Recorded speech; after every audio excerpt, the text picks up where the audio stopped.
I played mini golf today, and the course I played at had a dinosaur theme.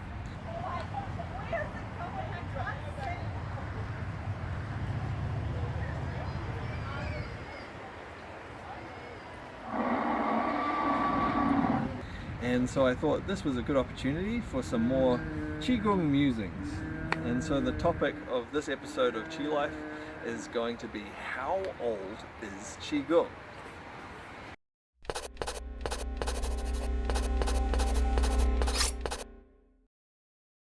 So, the mini golf was pretty fun. I'm going to put a little bit of footage of playing mini golf in the background, and of where we played with the dinosaurs and things like that. I even got a hole-in-one for the camera. You might notice some dodgy camera work. Trust me, it wasn't edited. I did get the hole-in-one on camera, so you can check that out. Wait. No, Did you record it? I say wait. I say It's a hole-in-one.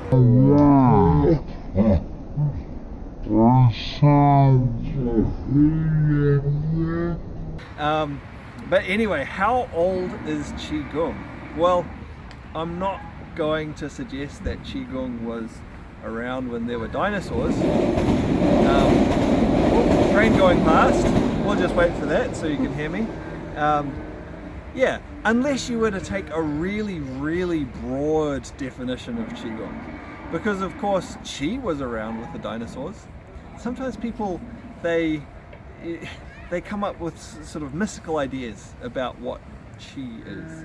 Qi is energy, living energy, of course. So if there was life, there was Qi.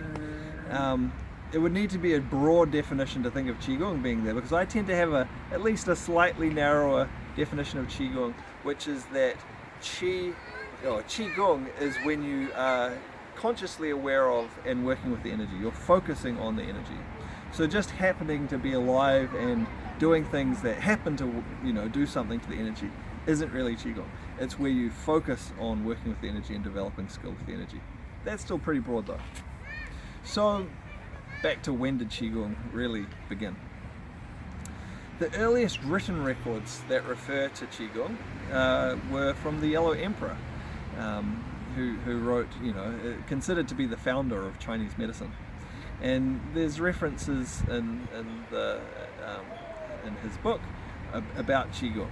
And so that puts it almost 5,000 years ago, so pretty old.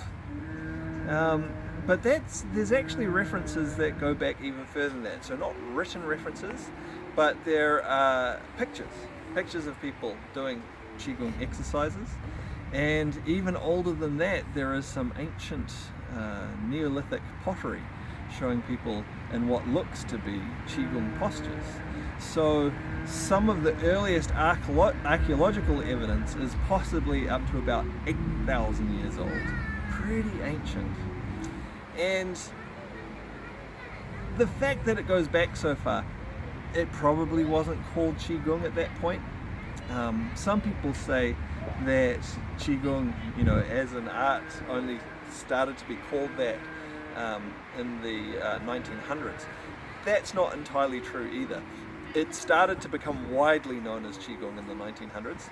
It was referred to as Qigong prior to that in various places, but it was also referred to by a number of names, things like, or rather the different parts of Qigong were often referred to separately. So you might talk about Neigong, you might talk about Yangsheng, things like that, or Daoyin, things like this, where nowadays, and sort of in the 1900s sort of onwards, we kind of put all of those together and call all of them collectively Qigong.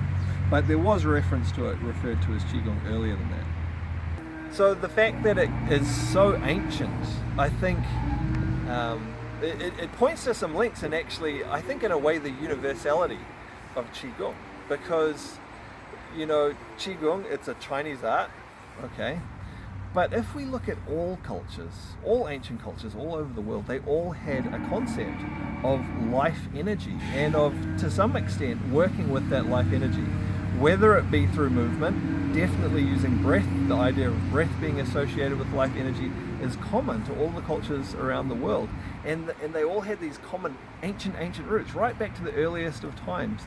people had some awareness of life energy and some awareness of how to work with it.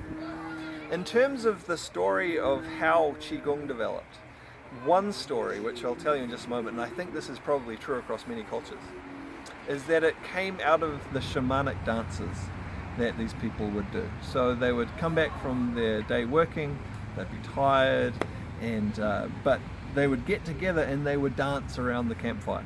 There were a lot of benefits to this, to their health, social benefits, and so on. And this seems to be common across many cultures as well. Now what happened was those who were a little bit more observant, they noticed that dancing in different ways achieved different effects. So often these dancers were copying animals. And so dancing like a bird might have a different effect on a person than dancing like a cat or dancing like a goat or whatever it might be. It had a different effect. And so they started to notice these differences, and little by little they put together how moving in different ways, how using your mind, different imagery with your mind in different ways, how breathing in different ways. Oh, there goes the train. Just wait for that so you can hear me. How all of these different things had a different effect on people, and they started to notice how it changed the energy, how it had different benefits for their health. And so over time this became more and more and more refined, and now we have this extremely refined and sophisticated practice from the Chinese culture of Qigong. But the roots of that same kind of practice are found in every culture, really. This drawing inspiration from nature, and this then observing how this affects the energy within us.